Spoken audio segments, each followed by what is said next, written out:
What's up, YouTube? I'm Jake, this little girl is Fiona, and welcome to Season 1 of Sailing Life Aquatic. Adventure junkie. From motorcycles to cars, skiing and snowmobiling, I love to live life fast. But little did I know, it was one of the slowest sports out there that would really capture my heart. I'm an engineer by trade, but my next goal is to be a liveaboard sailor, and my dream is to circumnavigate the world. If you come on this journey with me, I'll teach you a little of what I know and what I learn in real time along the way.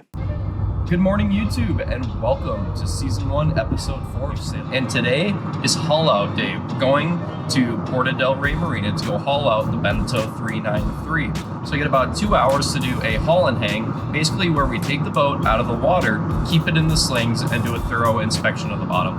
And then following the haul and hang, we're also going to do some sea trials and then an overall mechanical inspection of the boat. So stay tuned and let's see where the haul out takes us. So for those of you jumping on board this episode, I want to preface a little bit kind of what I'm looking for in a boat as well. I'm looking for something to cruise through the Caribbean with. I'm not looking for a blue water cruiser immediately. That's something that I want long term, but I'm not going to buy a boat and circumnavigate immediately.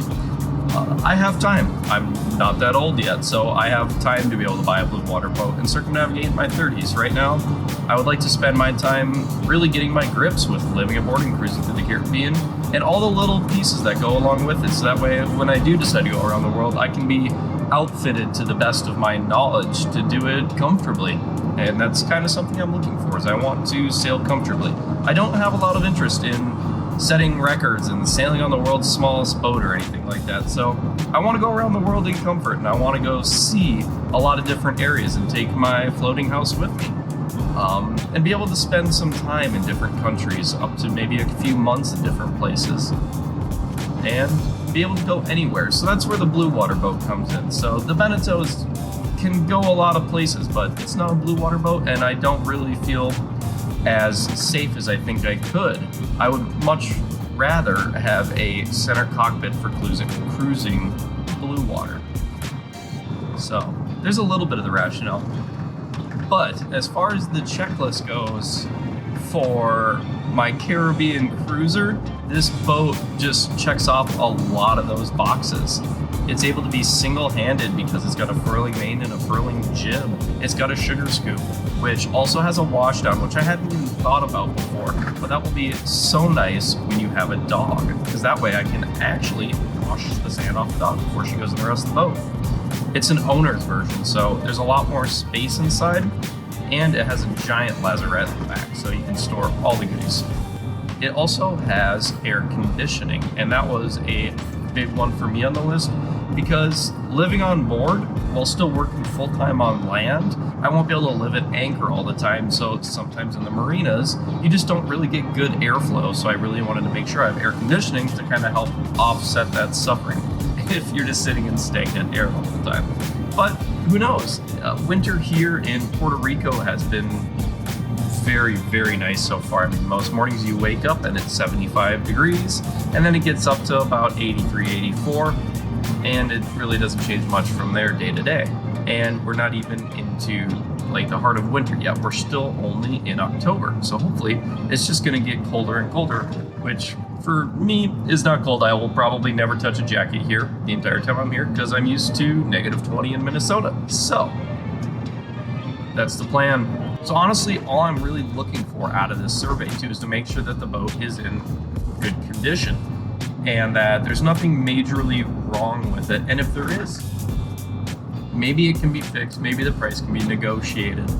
But it's to check all the systems and make sure the refrigerator actually gets cold and the freezer actually freezes, all the motor systems, the batteries, and then we'll go out for a sail and do a shakedown and make sure that all the sailing systems work well. So something I have thought about as well is that the mast was replaced in 2018. I don't know if the boat originally came with in-mast furling, so that might be an add-on. And if it is, that also means that the in-mast furler is new as of 2018. So that means I don't need to recondition it or anything. And I think that that'll be huge for me. So I'm not getting some 25-year-old in-mast furler that just needs loads of work, taken apart, reconditioned. So hopefully this one functions really quite well, since it's only 5 years old. Another thing too is my dream boat, or what I thought my dream boat for cruising the Caribbean would be, is a Catalina Mark II 42, because I think that would be super easy for me to still single hand, and it's perfect for a couple and to have some friends down on board. They also sell that boat in a Pullman layout, which is exactly what I was looking for. But there are none for sale near me. And quite frankly, as I like to start my sailing adventures, and the Beneteau pretty much checks all the same boxes, and it does save me a little bit of money because it's not quite as long for marina fees. Is it the quality of the Catalina? I don't know. The Catalina just seems like a really, really sufficient boat when you get on them, and I love the build quality of the Catalinas. Also, quick shout out to Lady K Sailing, because I was watching his boat to buy at a $100,000 price point, and that is what he chose too. It's what I want, but I can't find one. And to be honest with you, I think the Beneteau is going to do everything just as well as the Catalina. So, currently waiting for the broker to show up at the marina. The haul and hang has been officially paid for, and I am scheduled for 11 o'clock. So here we are back at Porto del Rey Marina again, and I still get a free golf cart ride, probably one of the best parts about the marina. And here she is again, the Beneteau 393. I have a little bit of time to have a meet and greet with the current owner and the broker for the boat. And then it's time to get over to the haul out. We need to make it there before 11. And we're off, going over to the haul out. But first, we did actually go out and sail the vessel and pull the sails out so that way I could do a full inspection of the sails and the running and standing rigging while underway. And one of the major problems we had though is all the batteries on the boat were at 7 volts. They were completely dead when we left the dock. Wasn't even able to test the functionality of the autopilot. The screen would turn on, but the actual system wasn't able to function with this low of battery power on the boat. So once we got to the haul out and they got all the straps around the boat, they lifted the boat slightly and then brought it forward just enough so that way we could step off the front of the boat and onto the concrete dock. So, while you continue to sit and enjoy this beautiful footage from the haul out, let me tell you about what I found during my inspection of the boat after the haul out. Sadly, I was so busy pulling everything apart on the boat, I really didn't get much of a chance to film this part. So, here we go. The boat stated that it has been well maintained, but what I found during the inspection and survey was not that. The majority of the major 12-volt systems did not function and needed to be replaced. The GPS, radar, wind instruments, house batteries, and some of the interior lighting did not work. Additionally, I was not able to determine full functionality of the fridge freezer. It just never got cold enough or we didn't leave it on long enough.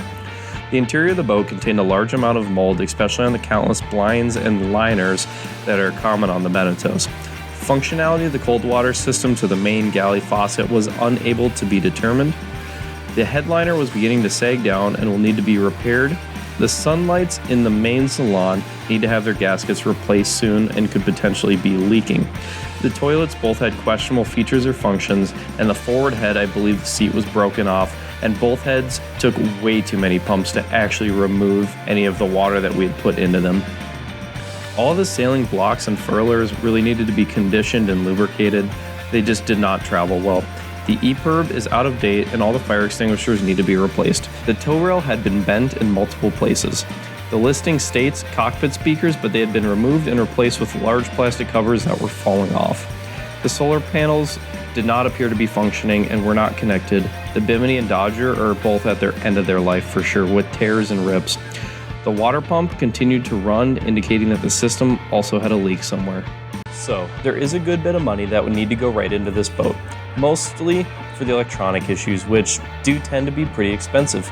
And other than what I listed, the boat was more or less ready to go. It could use a really good scrub down, but I did really like the bones of the boat and everything was fixable for the right price. So I went home and did a lot more market research on these 393s, and I had found that some in excellent condition, fully outfitted with everything working, were listed around $100,000, and in South Florida and the East Coast, so not too terribly far away.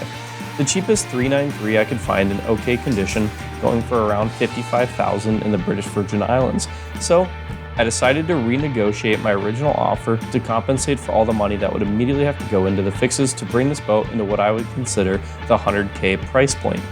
So I started my renegotiation at $80,000, and the broker came back with $95,000 and was not willing to negotiate more. So as this is going to be my home, I know I want to make the correct decision. So I decided to terminate the sale and continue my search until I can find something that I would consider a good boat and a good deal to boot.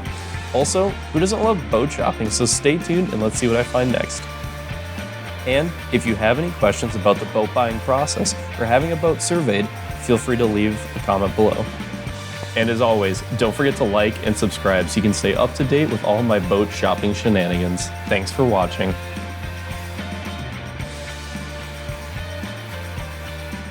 Actor, looking good. We're in focus. All right. Just one other quick note I was going to mention.